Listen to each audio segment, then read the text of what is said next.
तो आज है हमारा डे 9, जिसमें हम लोग पढ़ेंगे रेशियो एंड प्रोपोर्शनल। ठीक है,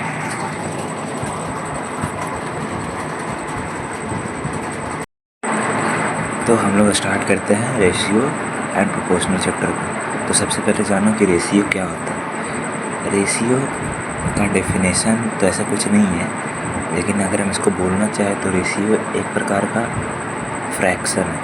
क्या है? फ्रैक्शन। अब ये रेशियो फ्रैक्शन है, लेकिन फ्रैक्शन होने से पहले इसका कुछ कंडीशन है कि ये यूज़ होता है। मतलब मैथ्स में हम लोग क्यों पढ़ते, देखो हम बता दिया क्या होता है।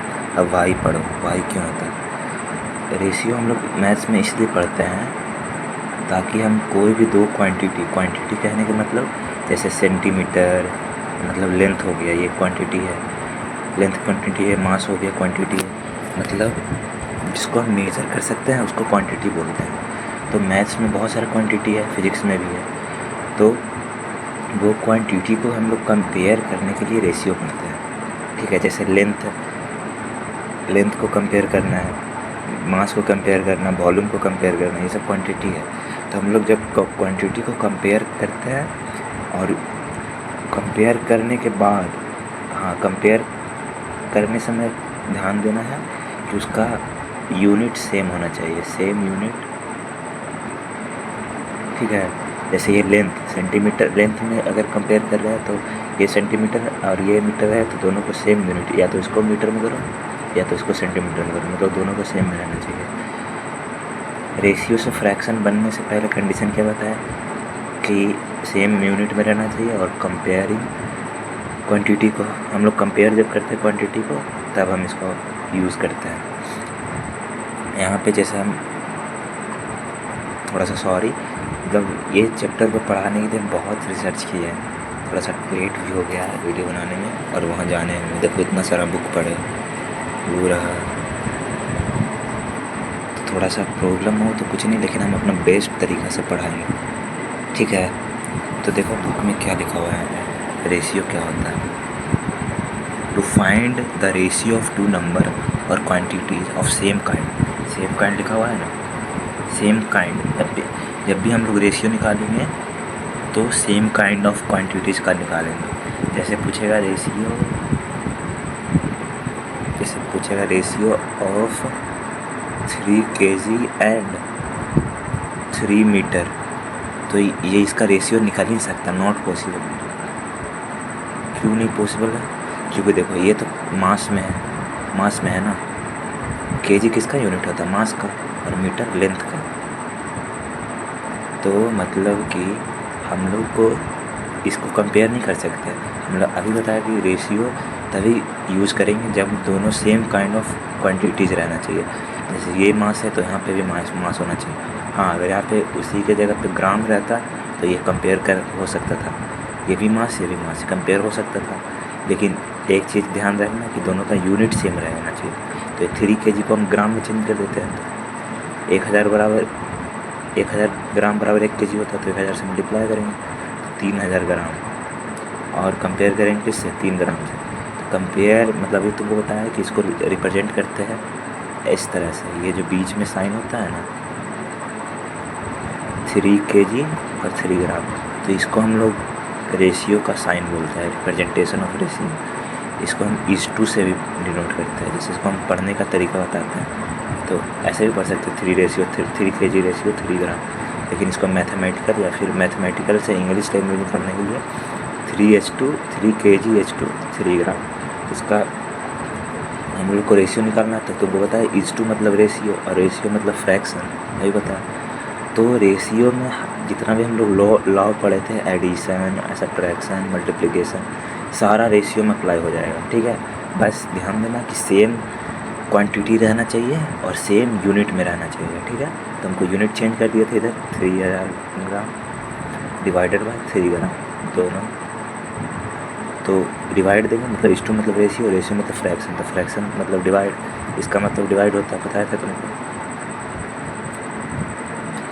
हाँ, तो अब हम लोग डिवाइड दिए तो 3 से 3 कितना टाइम्स में, 1000 टाइम्स में कटा, और नीचे 1, 3 से मल्टीप्लाई करेंगे मतलब डिवाइड देंगे तो 1 टाइम्स में ये 1000 टाइम्स में, तो 1000 ग्राम से ग्राम ख़त्म, तो 1000 रेशियो मतलब डिवाइडेड मतलब रेशियो 1, इसका मेरा आंसर हो गया। एक बात ध्यान देना कि ratio has no any units, ratio के पास यूनिट्स नहीं होता। क्यों? क्योंकि ये फ्रैक्शन है, फ्रैक्शन में तो अब तुमको पता है कि जब रेशियो निकालेंगे तो सेम यूनिट रखना है, तो सेम यूनिट रखेंगे तो कट जाएगा ना, तो इसलिए इसके पास कोई यूनिट नहीं होता।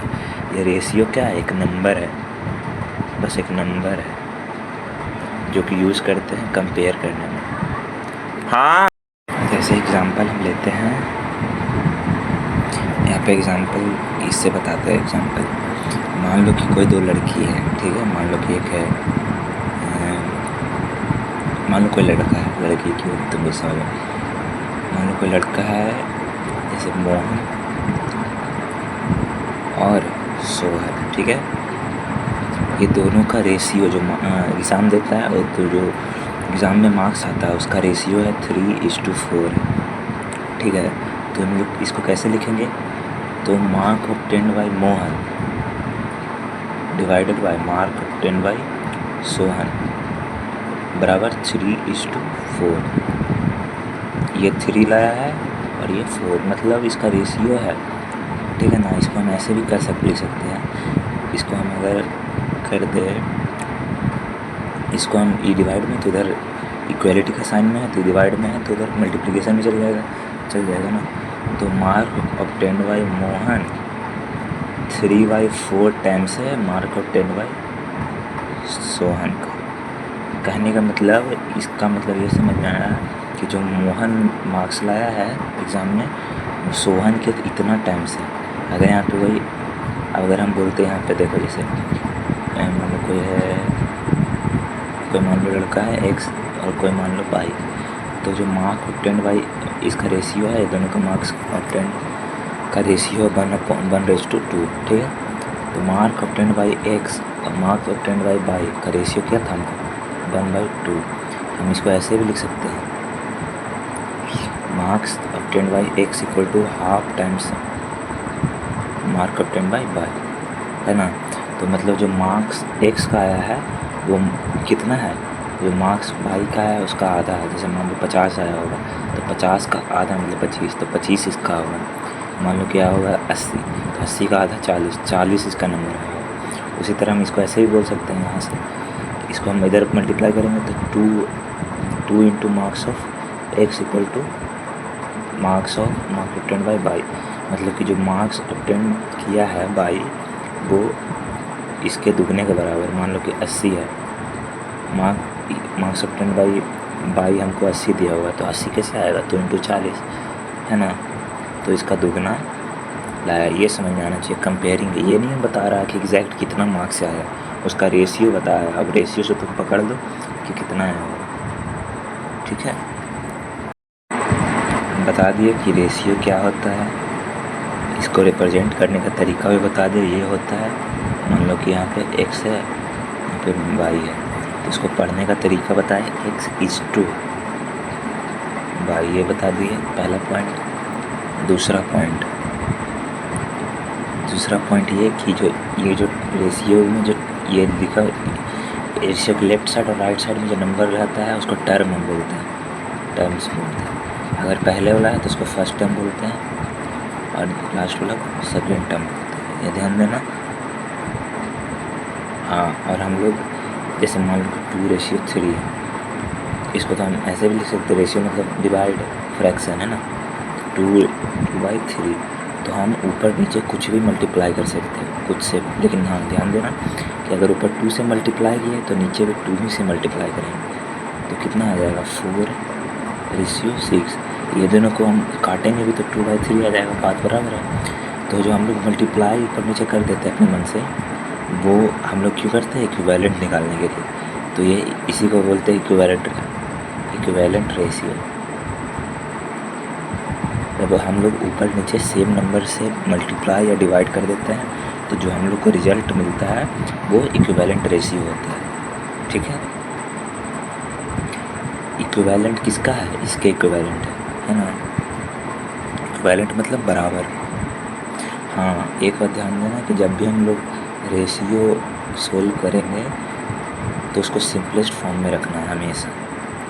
जैसे मान लो 36/12 दिया हो, इसको हम 36/12 लिखते हैं। इसको सिंपलेस्ट फॉर्म मतलब कि दोनों का फैक्टर देखो क्या क्या से कटेगा, 12 से कट जाएगा, तो 12 से एक बार में कटेगा, 12 से 3 बार में कटेगा, तो सबसे सिंपलेस्ट फॉर्म हो गया 3/1। अगर तुमको ऐसे नहीं काटने आता है तो सबसे आसान तरीका, दोनों का फैक्टर है, कॉमन फैक्टर लेना। दोनों का फैक्टर है तो 2 से 6 बार में, 2 से 18 बार में, फिर 2 से 3 बार में, 2 से 9 बार में, फिर 3 से कटेगा। 2 तो कॉमन फैक्टर नहीं है तो 3 से कटेगा, तो 1 टाइम्स में 3 टाइम्स से भेजा गया 3/1 3/1। हम डायरेक्ट काट दिए। ये लॉन्ग सिंपलेस्ट मेथड है, इसको सिंपलेस्ट मेथड बोलते हैं कोई भी डिवीज़न या फिर फ्रैक्शन को सिंपलेस्ट करने का तरीका। हाँ, तो उस रेशियो को हमेशा सिंपलेस्ट फॉर्म में रखना है समझ में। और एक पॉइंट जो हम बताए कि हमेशा सेम काइंड ऑफ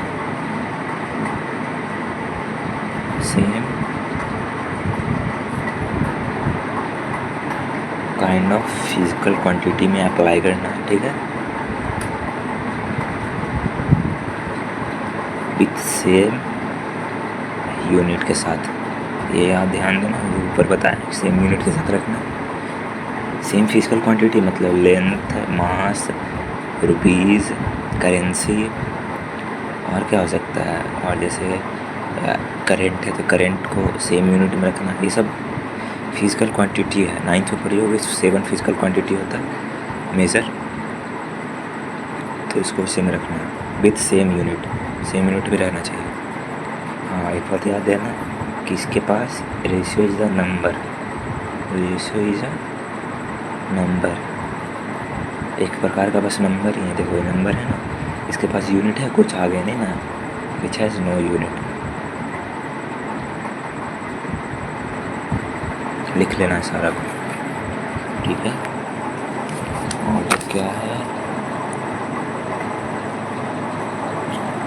हाँ, तो अब इस पे क्वेश्चन है बहुत सारा, तो क्वेश्चन करेंगे हम लोग। एक बार पूरा नोट्स ले लो, पॉज करके लिख लेना, ठीक है।